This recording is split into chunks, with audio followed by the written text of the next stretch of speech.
Howdy, howdy, this is Mr. Potter.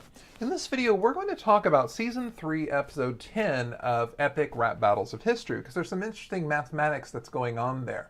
But first, a warning, we're going to be doing heavy math in here. We're going to be doing integral calculus, we're going to be doing that pre-cal stuff that your pre-cal teacher probably didn't get around to teaching you. So just watch what's happening. If you don't get it, that's okay. Just enjoy the experience. So anyway, Season 3, Episode 10 of Epic Rap Battles of History featured Bill Nye versus Sir Isaac Newton. Bill Nye was portrayed by YouTube superstar Nice Peter. Sir Isaac Newton was played by rock legend Weird Al Yankovic. And internet personality Charlie Tuna played Neil Degrasse Tyson at the end. So we have all these intellectual personalities going on, and there's this one math problem that comes up near the middle of the video. We'll leave you with a page from a book I wrote at half your age 3, but the integral street y from 0 to 1 6 the side of the base e on the square root of 3 times the 54th power of 1! And it's this math problem that we're going to be working on today. The integral from 0 to pi over 6 of the secant of y dy, and what the solution is to this equation. So first, let's take a look at this integral. So I've got the integral of secant of y, and it's not one of those nice integrals. It's not something that has an easy antiderivative. And so the way that we are going to solve this is by u substitution. And remember that the whole purpose behind u substitution is to be able to look for an integral where one part's easy to take the derivative of, and the other part is something that we can find the antiderivative of easily. The problem is when I look at a problem like the integral of secant of y dy, none of these parts really seem to fit the bill, and I really don't I don't feel like I have enough information here. And this is one of those situations where we look at a clever form of 1. So I'm going to rewrite the problem briefly, the integral of secant y dy. But in this space, I'm going to put a form of 1. I'm actually going to write secant y plus tangent y over secant y plus tangent y. That should be a big parentheses there. And of course, the idea behind this is that by multiplying by this clever form of 1, I'm introducing more stuff, but the stuff that I'm introducing is actually going to be fairly helpful. Because now if I distribute across the numerator, I'm going to have secant squared y plus secant y tangent y all over secant y plus tangent y dy.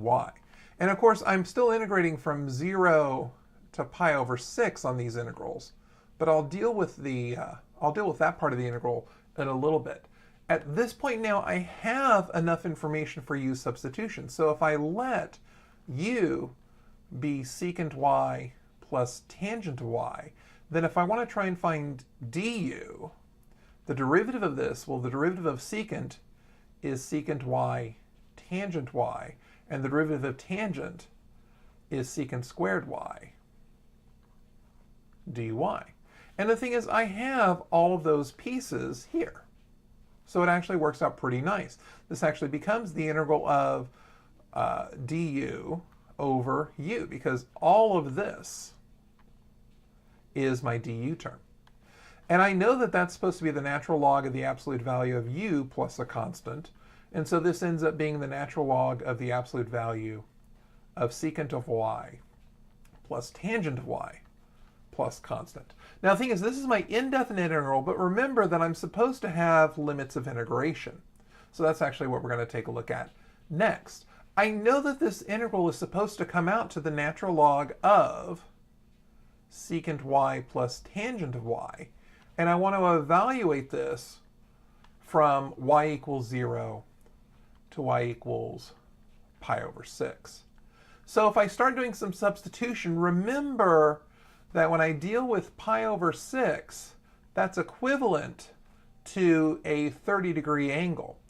And so when I'm doing these trig functions, I'm really looking for the trig function behavior at 30 degrees. And I know that the tangent of 30 degrees is root 3 over 3, or 1 over root 3. One of those forms is going to be more advantageous to me.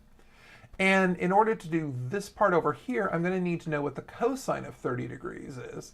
And cosine of 30 degrees is root 3 over 2.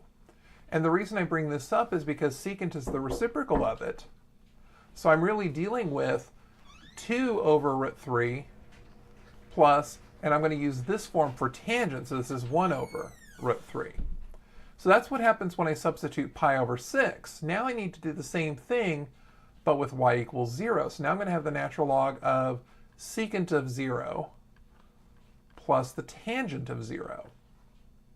Well, the secant of 0 is 1, the tangent of 0 is 0, and so we're actually evaluating the natural log of 1. So this whole term actually goes away. And so what I'm left with is just evaluating this expression. Well, 2 over this fraction plus 1 over this same denominator gives me 3 over this denominator. So I've got the natural log of the absolute value of 3 over radical 3, but really that's the natural log of root 3. And that's really nice because I actually see that as part of my answer. And so what I end up with is that the natural log of the square root of 3 equals the natural log of the square root of 3 times the 64th power of what? Well, now I need to figure out what that's going to be. I know that x to the 64th power is 1, and so I know that x can be 1. Or the way the answer to your little calculation is I. That's right. X could be equal to I. Because if I take a look at x being equal to I know that x to the 64th power would really be I to the 4th power to the 16th power, which is 1 to the 16th, or 1. So in other words, there's this solution, there's this solution. I could have x equals -1. How many different solutions are there? And this I actually get some help with from the fundamental theorem of algebra. The fundamental theorem of algebra says that if I have a polynomial of a certain degree, then I can have up to that many solutions. So x to the 64th power equals 1 may have 64 solutions. Wow. So in other words, although Mr. Tyson's answer is completely correct, it is a solution to that equation, it's certainly not complete because it's not all of the possible solutions. And we've already explored 1, -1, and I. Maybe -I would be a solution, because -I to the 64th power, it's a multiple of 4, so it's going to trigger that idea that every 4 it repeats. It'll get us up to a 1 as well. So the question is, what other solutions are there? And this actually comes up to de Moivre's theorem and roots of unity. So I'm going to talk briefly about de Moivre's theorem. This is the part that everyone loves about mathematics, the e to the I pi equals -1. And the reason for that is because e to the I times any angle theta is equal to cosine of theta plus I times the sine of theta. In this case, I'm letting theta be pi, and the cosine of pi is -1. The sine of pi is 0. And that's where this expression comes from, Euler's expression. So what I need to do is I need to use this to my advantage. I know that e to the I times 0 is really e to the 0, which is 1. Because anything to the 0 power except for 0 should be equal to 1. But I also know that this is equal to cosine of theta plus I times the sine of theta. Well, cosine of 0 degrees is 1, sine of 0 degrees is 0, and so I end up getting 1 on both sides. But what's interesting is that if I look at this as e to the I times 2 pi, well, that should be equal to the cosine of 2 pi plus I times the sine of 2 pi.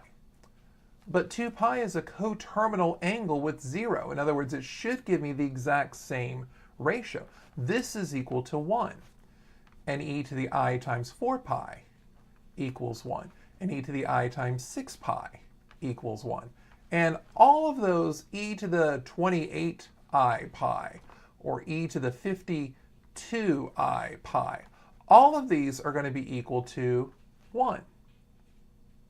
But I know that if I take a 64th root of this, what I'm really doing is I'm taking e to the I times 2 pi times 1/64th, because I know that a 64th root is the same as the 64th power, which means what I'm really doing here is I'm really saying that the 64th root of 1 could be written as the cosine of pi over 32 plus I times the sine of pi over 32.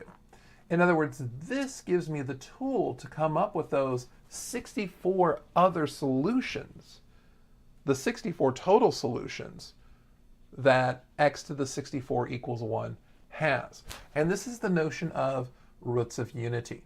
In other words, if I were to take cosine of n times pi over 32 plus I times the sine of n times pi over 32, for all these different values of n, I'll actually get all of the different solutions here. So I can get 1, I can get -1, I can get I could get -I. I could get 1 plus I square root of 3 over 2. This is going to be a solution to the 64th power of what gives me 1. There are a lot of different solutions here, 64 of them. And this is the technique that we have to get them. Of course, it's showy enough to show that Neil Degrasse Tyson knew that I was going to be one of those solutions. And I is, of course, the superstar of high school math. It's that shiny thing that you see off in the distance that kind of tells you, hey, math is a lot bigger than what we learned in high school. Anyway, that's the whole point of this video, is kind of talking about that math problem. We've talked about Tyson solutions versus all these other different solutions, and we've seen how, all I need to do is look at the cosine of n pi over 32 plus I times the sine of n pi over 32 will give us all these possible 64 solutions. Now, of course, if you watch the video, you'll notice that there's a lot of other things they talk about. Like they talk about sticking needles in your eye. They talk about some Harry Potter business. And if you want to understand these and the other inside jokes that are taking place in that video, I highly suggest that you watch Newton's Dark Secrets. It's a Nova special. It came out about 2011. It talks about Newton and his time at Cambridge and the time that helped him to develop himself as a mathematician. It's excellent viewing, and I'll put a link down in the description. Once again, this is Mr. Potter. Thank you for watching. Have a great day.